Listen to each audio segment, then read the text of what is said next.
चला आज बनवूया झटपट अशी व्हेज बिर्याणी. एकदम मोकळी सळसळीत असा भात आपण या बिर्याणीचा बनवलेला आहे. तर एकदम साध्या सोप्या पद्धतीमध्ये. चला रेसिपीला सुरुवात करू. त्यासाठी रेसिपी पूर्ण बघा. तर नमस्कार सर्वांना, सविता किचनमध्ये आपणा सर्वांचं खूप खूप स्वागत आहे. तर इथे तुम्ही बघू शकता मी या भाज्या घेतल्या. तर तुमच्या आवडीच्या तुम्ही कुठल्याही भाज्या घेऊ शकता. मी इथे गाजर, शिमला, वाटाणे, फरसी, बटाटा, फ्लावर हे सगळ्या भाज्या मुलांना आवडतील आणि मुलांना खाणं जे जरुरी असतं त्या भाज्या घ्यायच्या इथे जास्त करून. आता भाज्या धुवून घेतल्या होत्या तर मॅरिनेट करून घेऊया. सर्वात पहिला आपण याच्यामध्ये टाकूया लाल तिखट, त्यानंतर हळद टाकायची आपल्याला, आणि थोडंसं इथं मी पुदिना टाकलाय, थोडी कोथिंबीर. आपण ना चिकन बिर्याणी बनवतो ना अशाच पद्धतीत बनवायची. चवीप्रमाणे मीठ टाकायचं आहे आणि एकदम टेस्ट छान लागते बरं का याची. जे नॉनव्हेज खात नाही त्यांच्यासाठी उत्तम पर्याय, एकदम भारी लागते. त्यानंतर याच्यात धने पावडर टाकली. आपले एक पाकिट इथे मी हे घेतलं एव्हरेस्टचा बिर्याणी मसाला आहे. तुम्ही कुठल्याही ब्रँडचा घ्या. त्यानंतर कांदा तळून घेतला होता. आता थोडा कांदा आपल्याला वाचून ठेवायचा आहे, कारण वरून डेकोरेशनसाठी याला थोडासा कांदा ठेवायचा आहे. बाकी याच्यात कांदा तळायला टाकायचा म्हणजे चव छान लागते. एक वाटी फ्रेश दही घेतले. दही जास्त आंबट घ्यायचं नाही. ते आपल्याला व्यवस्थित मॅरिनेट करून घ्यायचं. आणि इकडे सर्वात महत्त्वाचं मी विसरलेले अद्रक लसणाची पेस्ट बनवून ठेवली, टाकायला विसरले होते, लगेच लक्षात आलं माझ्या. तर अद्रक लसणाची पेस्ट 2 चमचे एवढी टाकली. अद्रक लसणाच्या पेस्टशिवाय बिर्याणीला अजिबात चव नसते, त्यामुळे स्किप नाही करायची. तर मी विसरले होते. आता मॅरिनेट करून आपल्याला 1 तासासाठी ठेवून द्यायचे. त्यानंतर 1 तास झाल्यानंतर आपण इकडे एक टोप मांडला, त्याच्यात 2 चमचे तेल टाकायचं, 2 तेजपत्ता. त्यानंतर हे आपण मॅरिनेट करून घेतलेल्या भाज्या आहेत ना, सगळ्या भाज्या टाकायच्या याच्यामध्ये. तुमच्या आवडीची तुम्ही कुठलीही भाजी घ्या, तुम्हाला जी आवडेल ती. आता हे मिक्स करून घ्यायचं आपल्याला. आणि भाज्या ना आपल्याला फक्त 50% शिजवायच्यात, एकदम गाळ करायच्या नाही. ते पहिल्या मिक्स करायचं व्यवस्थित. याच्यात आपण दही टाकलेलं आहे.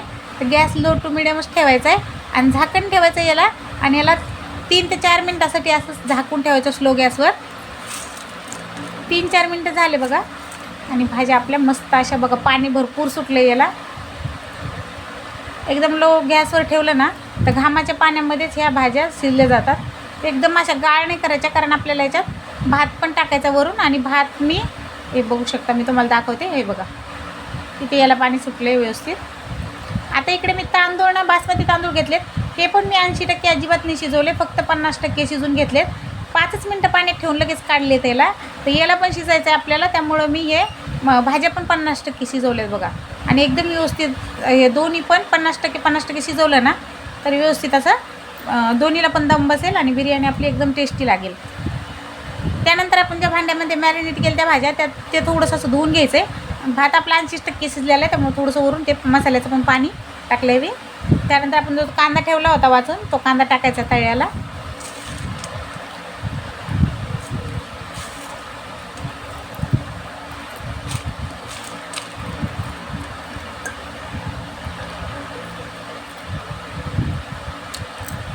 एक चमचा एवढं आपण तूप टाकूया. तूप वरून टाकायचं म्हणजे बिर्याणीला खूप छान चव लागते. त्यानंतर इथे मी थोडंसं पुदिना आणि थोडीशी कोथिंबीर टाकली.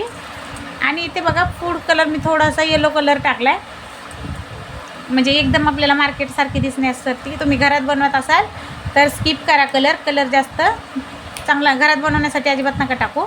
थोडासा हिरवा कलर टाकला आहे. असं मी नॉर्मली घरात खायला बनवली ना, कलर टाकत नाही. व्हिडिओ काढायचा म्हणून मी व्यवस्थित दिसावं म्हणून टाकले. आता हे झाकण ठेवायचं आपल्याला आणि याला 5 मिनटासाठी स्लो गॅसवर ठेवायचं आहे. खाली मी तवा मांडला होता नंतर. ते बघा 5 मिनटं झालेत आणि तुम्हाला दाखवते मी. बघा बिर्याणी आपली एकदम मस्त तयार झाली आणि स्मेल तर एवढा छान सुटला आहे ना, बघू शकता तुम्ही. एकदम भात आपला छान गाळ झाला आहे आणि मोकळी सळसळीत पण झाली बघा. मी तुम्हाला दाखवते. आणि अजिबात खाली चिटकली नाही. खाली तवा मांडला होता मी, त्याच्यावर मग हा टोप मांडला होता.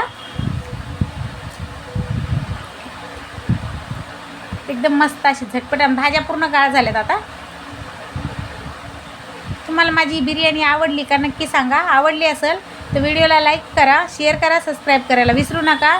भेटूया आपण नेक्स्ट व्हिडिओमध्ये. तोपर्यंत